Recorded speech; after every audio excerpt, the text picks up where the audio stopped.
right then. Well, hopefully they'll have the final Ashes test wrapped up by then to be all right. Oh, hopefully. Yeah, hopefully. They don't normally last longer than 3 days at the moment. Carol, thanks very much.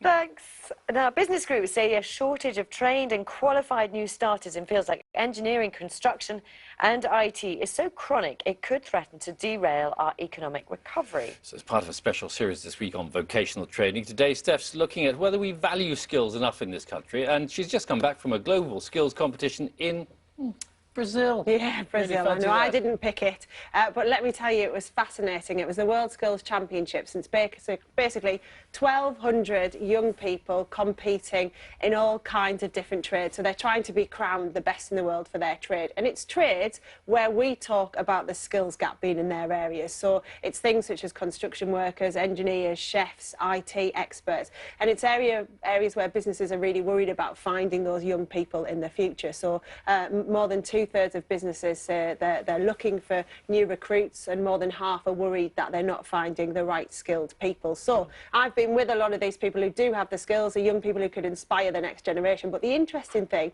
is how different countries treat their finalists. So I went to find out a bit more about it. Vuvuzelas, samba dancing, flags, costumes and a whole lot of feel-good factor.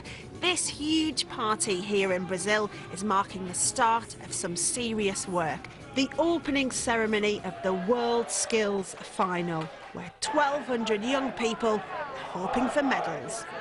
This event is huge, 400,000 square metres. That's the equivalent of 56 football pitches filled with young people under 25, and they're competing in everything from aircraft maintenance, cabinet making, stone masonry, beauty therapy, hairdressing, floristry, even building a car. I represent Russia and I'm a confectionery pastry cook. I'm Dave Morgan, I'm representing Ireland in the carpentry. I am from United Arab Emirates. My category is mechatronic. I am here on the WorldSkills for the Manufacturing Team Challenge. We have to build a forklift here. It feels like the Skills Olympics. This is a more important area than sports. This is related to the productivities and well-being of people. And where Dr. Song is from, Korea, the finalists are treated like sports stars. They get all kinds of rewards, including cash and houses, and they're not the only ones. Prizes like that are something our team could only dream of. They've had a good crack at drumming up support, but how do the other countries compare?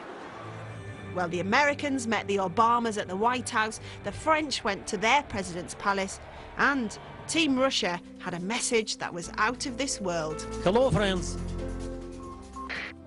And as Russia was the first country in space, please allow us to have Russia be the first country to promote WorldSkills International in space.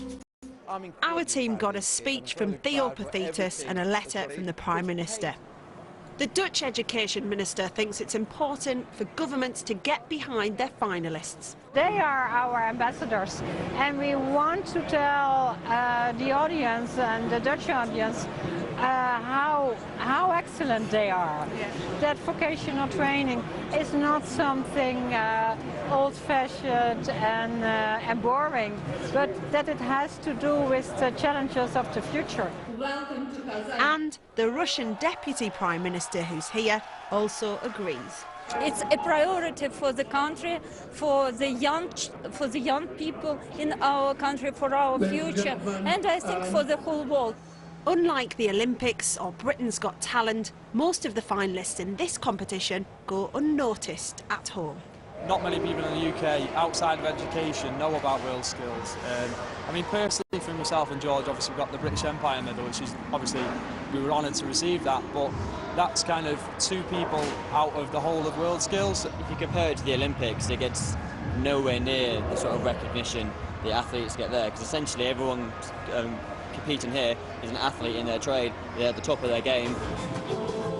As expected, the big winners here were Korea and Brazil, but it's been a good competition for Team UK, with 3 gold, 4 silver and 2 bronze medals. But maybe next time at this event, with a bit more support, Team UK will do even better. And a lot of those young people go on to great careers as well, some of them already working in industry. But for example, you saw George there, who won Cabinet Maker of the World at the last competition 2 years ago. And he has his own business with other young finalists he met at the competition. And then there's one of the former car painter of the world, what a title there. And he paints Lewis Hamilton's cars. So it's really interesting to see how well they do. But just fascinating that we don't know more about them. For example, in the Netherlands, you saw the Dutch Education Minister. They make them into celebrities. They're going to do this campaign where they have them on posters around the country, on bus stops, etc.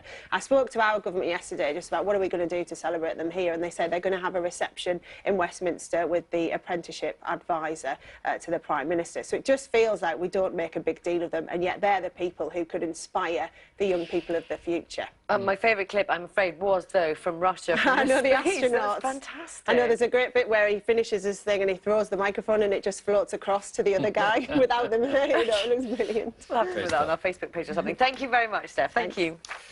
You've been sending a lot of comments into us this morning about the story about English children being some of the unhappiest in the world. A survey was done by a charity in measuring all sorts of well-being. And school children in England came 14th out of the 15 nations surveyed. So lots of different highlighted there, and lots of you getting in touch on Facebook and Twitter. Thank you. Tony says, it's very clear to me what is the cause of unhappiness in school pupils. Having come from abroad and living in the UK for 3 years, I think people are constantly